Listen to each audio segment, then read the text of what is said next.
I'm Ellen Rock. I'm a fashion and textiles designer specialising in print and preserving traditional artisan craft in contemporary fashion. I'm a freelance graphic designer and illustrator, and I'm currently studying a MA at CSM in graphic communication design. I wanted to see how I could apply my work in order to get money and to see if I could get a sustainable outcome out of it. I'm a sculptor, run Leggy Studios with Patrick and Sid. Mainly what we do is just trying to create a platform, like a creative space for ourselves and our friends. I am a product designer specializing in designing products with waste.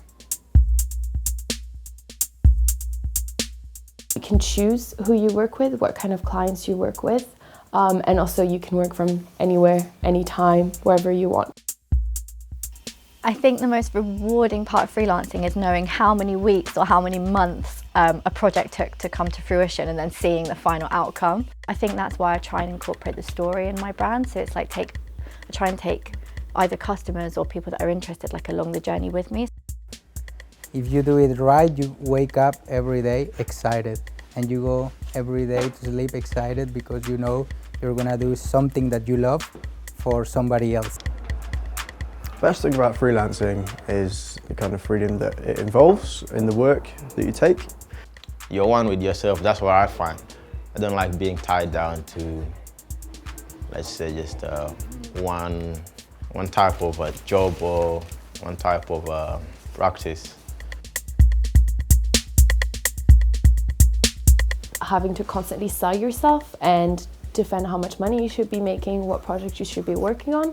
And then the second thing, I guess, is realizing how unstable it is and how that changes all the time. And it's, I think, impossible to control when or how or how many commissions you'll get. Time management is something that I'm still working on. As I work half of the time in a bar and half of the time at the studio on my freelance work. A work-life balance for me is definitely a goal. I am a bit of a workaholic. I think the hardest part is getting a kind of name that you want it, and that people acknowledge that what you do is not only different but better. You might go 2-3 months with no work, but that 1 month you did might be able to keep you, if you budget it right. See exactly what you wanna do as a designer, what is gonna identify you from everybody else, and just work hard every day. Work on the projects that you would want to be working on with clients.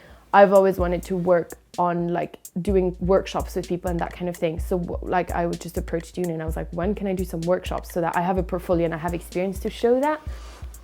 You have to clarify what your expectations are and what the client's expectations are.